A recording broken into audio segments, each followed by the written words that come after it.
And welcome back to the channel. So we are back to study another remedy for the day, and it is known by the name called Trombidium muscae domesticae. इसका common नाम है जिस उससे जीव से ये remedy बनती है उसका नाम है रेड एकारस ऑफ द फ्लाई, यानी एक माइट से ये रेमेडी बनती है। इनको रेन बग्स भी कहते हैं या आम भाषा में जो हिंदी भाषा है उसमें घुन भी कहते हैं। तो जो आज रेफरेंस बुक है वो है again Boericke's new manual of homoeopathic materia medica with repertory. बहुत ही शॉर्ट रेमेडी है लेकिन बहुत ही अच्छी रेमेडी है, सो ध्यान से इसको सुनना है। And please do not self prescribe, it can be dangerous and harmful. तो it has a specific place in the treatment of dysentery.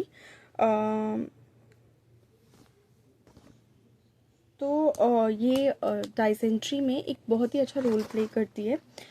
Dysentery is a serious disease condition in which you have to get rid of waste material from your body, very often in liquid form, like diarrhea, and you also lose blood.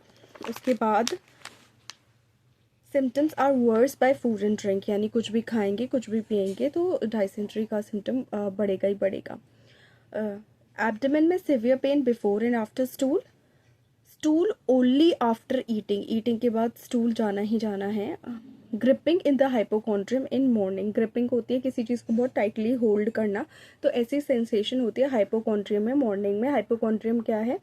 Anatomical term है for the upper part of the abdomen on each side of the epigastrium just below the lower ribs, यानी यहाँ पे और यहाँ पे बहुत ही ज़्यादा ग्रिपिंग सेंसेशन है, स्पेसिफिकली इन मॉर्निंग।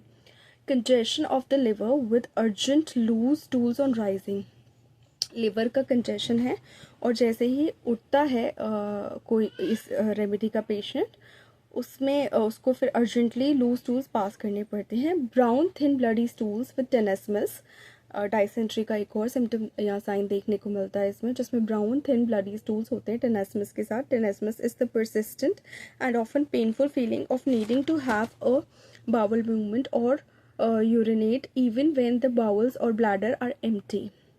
तो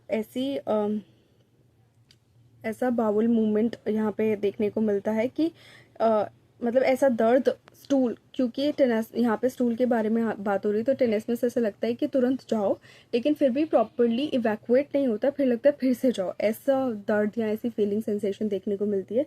during stool sharp pain on the left side shooting downward, burning in anus इस रेमेडी में देखी जाती है।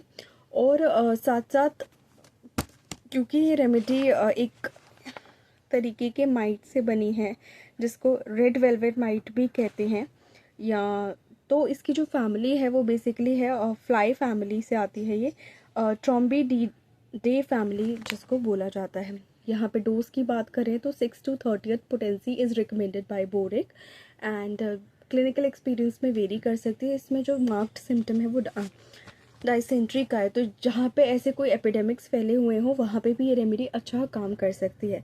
So that's it for this remedy, but please do not self prescribe, please consult your doctor before you take this medicine. Thank you so much.